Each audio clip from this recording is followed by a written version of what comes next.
That is not supposed to be there. This might look like a Toyota Yaris, but the engine is somewhere back there. And today we're playing detective because Toyota has a new mid-ship, mid-engine car coming that's definitely not an MR2 or indeed a Celica. And it looks nothing like this. But it may look something like this. Coming up, we'll look at a mid-engine prototype that Toyota is testing in a 24-hour race and ride and drive some other mid-engine variants. But first, we should give thanks that in 2026, Toyota is aiming at making affordable sports cars. So the basis of this is a GR Yaris, except the engine is somewhere in the middle. And that means that this is a prototype for Toyota's new mid-engine sports car, be that not an MR2 or not a Celica. And there are several versions of this running around, one which has gone racing, one which is on gravel, and one which runs around the tarmac course down here. And today, we're going to have some fun with them. So first, let's take a look at that race car. Okay, so excuse the controlled chaos, but this car is about to do a 24-hour race here at Fuji Mountain Speedway in Japan. And this might look like a normal GR Yaris race car, right? Because it's got some matte black paint and some sponsorship logos. But where a normal GR Yaris has a 1.6 litre 3-cylinder turbo in the front, that is not an engine. That's because this car has the engine in the back. So that is a 2-litre 4-cylinder turbo engine called the G20E. Now in basic format that should be about 300 horsepower, rising to about 400 in the more performance versions or 500 in motorsport applications like this.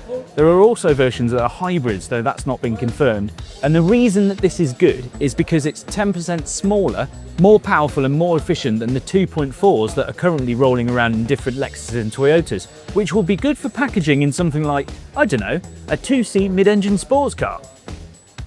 Or a front-engine sports car, as this drivetrain can also be mounted longitudinally and be rear or possibly 4-wheel drive. Engine in the back, same thing, you just 180 the oily bits. That means it's not a Celica or an MR2, but possibly both. So imagine a Toyota lineup topped with the GR GT supercar I saw in Japan last year and flanked by possibly an affordable new front-engine coupe.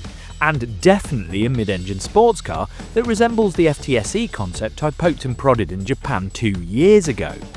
Add in the GR hot hatches, and in a world of EVs, who'd have thought Toyota, maker of the Camry, would be the saviour of fun stuff? Now, back to those prototypes. Now obviously on the race car, it has these huge inlet vents on the rear wheel arches to cool the engine, but the other car has a different solution.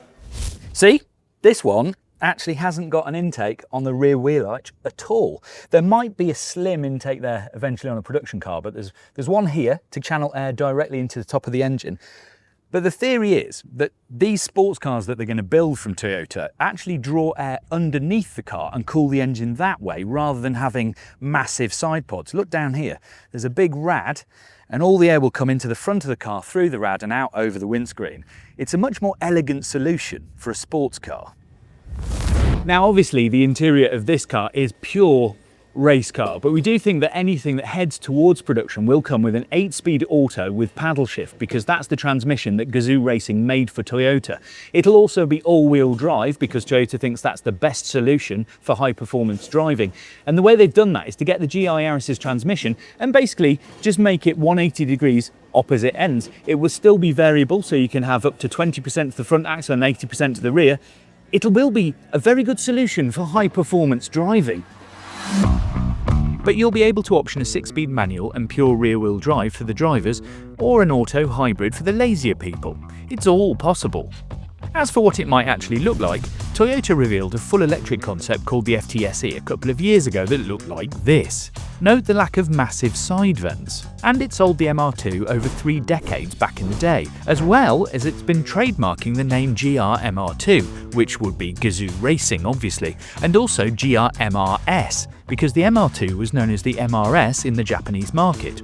But Toyota announced the Celica for 2028, and as mentioned, this drivetrain can work like one big piece of engineering Lego, so you can't rule that out either. But whichever car gets the bits first, these are the ugly caterpillars that will turn into butterflies in a couple of years.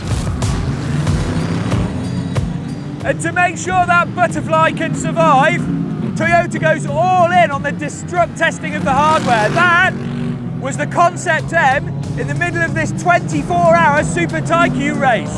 This isn't so much inspired by motorsport as forged in the heat of it. They're basically throwing a car into the heat of motorsport to temper it, to make it stronger. Race it, break it, fix it up better, which is something it's done before. There was a car that competed as a prototype for 2 years in the Nürburgring 24 hours back in the day, and that turned out to be none other than the LFA. So this is a theory that stands up in practice.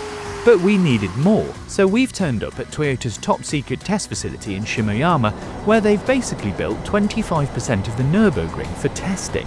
And they decided to get a master driver to take us on a couple of laps in the latest midship prototype, one with 400 brake horsepower and all of the noise.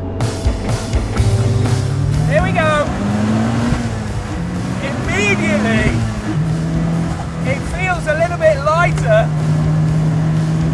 and very much more rear drive. Sweet Jesus!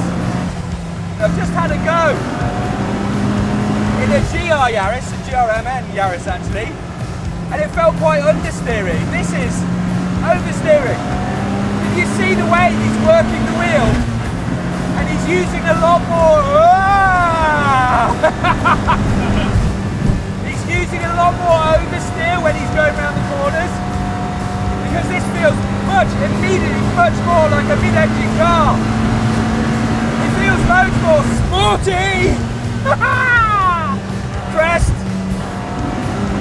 Actually, the way it lands is very, very sort of. It's interesting that it's landing in a lot more cat-like way. The suspension feels better, and it doesn't feel nose heavy. The Yaris seems to understeer more through corners, whereas he's. Oi! We bombed out then. Every time we go over crest, we get wheel spin. Ooh, yeah, very much more mid-engine. Over the crest. Lands absolutely four square. Feels very balanced. And I think if you've got a mid-engine MR2, that's what you want. It's that balance. We're actually rotating through corners. Whoop! Just the way he's turned it in. Watch, turns it in. Little bit of understeer. Onto the curb. Oh yeah! This feels like a sports car, whereas the GR Yaris felt more like a very fast hatch. This track is incredible!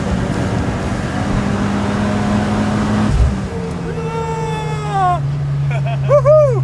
Yeah man, that was cool! Okay, so that was slightly intense. But the weird thing about that is how much different the Concept M feels to the actual hatchback. It's not a Yaris. It feels like something completely different. Like in a Yaris, the point of rotation feels like it's at the bottom of the windscreen. In this, it feels like it's just behind the seats. So it's got a completely different polar moment of inertia. So when you're going around a corner, he was actually oversteering and correcting that kind of slide. Whereas in the other one, it's understeering. So he's backing out the throttle. It's weird that they look exactly the same, and yet they're completely different cars. Being a passenger doesn't quite allow you to feel the balance, mind you, so we thought we'd better take a turn in the driver's seat, albeit in an early gravel spec prototype with a few less horsepower. Okay, now we're going to do a bit of top gear destruction testing, but because this is a midship car, it should have more inherent balance. And this isn't a 50-50 split, which means I've got basically the back axle of the GR Yaris running in the front of this car, and immediately it feels way more kind of pivoty in the middle than other cars. This is a loose surface, so obviously we're doing a bit of swinging around, but look at how this stays quite neutral all the way through this corner. And then if you pitch it in a little bit quicker, you can make it do like four-wheel drift. Look at that! Drift off!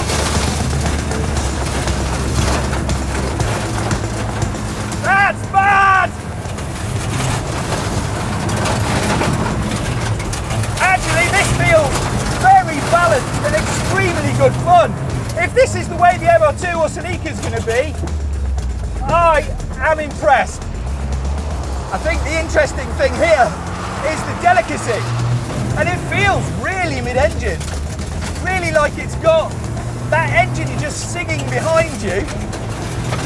And everything feels nice and relaxed. It's beautiful. What a car! And the truth here is that you approach the midship concepts thinking Yaris and then walk away thinking Porsche Cayman. They really are that fun. But while Toyota is busy being all serious with midship mules, it's also apparently got time for less serious projects. Also at the Super Taiki race were a pair of modified American Camrys, one bespoke by the Gazoo racing team, the other by Toyota Racing, and they are well weird. The Gazoo racing version had a 3-cylinder in the front and a 4-pot in the back, making a 7-cylinder car. The Toyota racing team did a kind of Kaido racer / Bossazuku thing with 12-foot exhaust pipes, cigars and Kentucky bourbon in the gear stick. I kid you not. But not all of Toyota's prototypes are so frivolous. Some are entirely more serious. This is a Toyota 222D. It's the most insane MR2 to have ever existed. Not so much midship runabout as Starship Sprinter. The 222D was originally conceived back in the mid-1980s to compete in the World Rally Championship Type S regulations, which were then new. And Type S was supposed to make Group B look even less sane. And when you're talking about RS200s, 6R4s and 205 T16s, that's saying something. Now, Toyota's Group B rally car of the time, back in 1984-85, was actually a rear-wheel drive Celica. But the company had worked out that what it really needed was a mid-engine, 4-wheel drive car to be ultimate performing. And happily, it had just launched a little car called the MR2, which happened to be a 2-seater with a mid-engine, although it was rear-wheel drive. But it was getting there, so score! But where the little MR2 only had a 1.6 litre 4-cylinder engine stuffed down the back here, this thing came with a 2.1 and the 4-wheel drive system from the Celica GT4, which actually wasn't due to be released for another 2 years. But just look at it. It's almost as wide as it is long. It's a real stumpy little brutal car.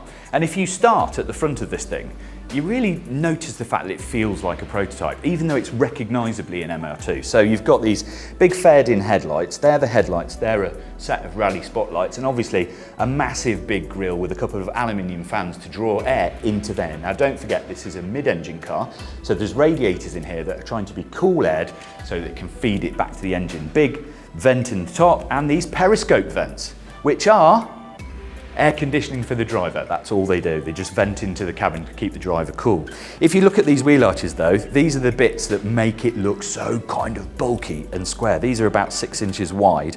The covering wheels that are only 16 inches. You just don't see that anymore, with a big vent in the back here to draw all of that air out the wheel arch. It's totally motorsport. All of the stuff apart from the windshield is actually Perspex with sliders, and then there's a big roof scoop, again, to feed cool air from the top of the car back into the engine. This is actually one big rear clamshell, and then again, big rear wheel arches. Look at the width of them. They are the size of my hand. Again, some stuff to feed into the engine. And as you come round the back of the car, it's got this ducktail, more ventage, and look at the width.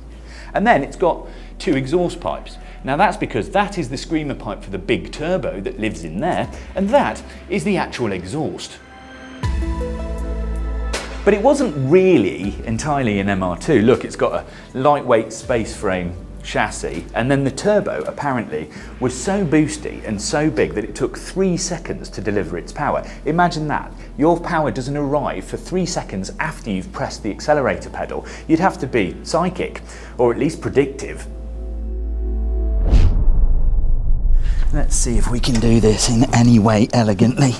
Actually, that was a lot easier than I expected, and this is an honour because these are my kind of cars. My goodness, there's a lot going on in here. It feels really compact. It's got this wicked Momo steering wheel, and then just a lot of buttons and things to look at. I love how the rev counter is actually canted, so the red line is straight up like an old Porsche. then this, I assume, is actually part of the four-wheel drive system. So it was vacuum operated, so you can make it more front-wheel drive or more rear-wheel drive, depending on what you needed, whether it's tarmac or loose surface. It's got a 5-speed manual gearbox, proper handbrake, and then loads and loads of switches and bits and bobs. There's loads of fuses.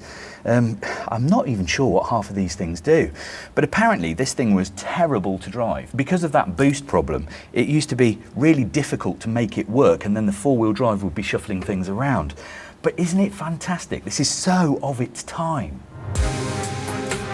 But the interesting thing about a 222D, well, a couple of things actually. One is the fact that Toyota does motorsport with intention, which relates back to our mid-ship prototype.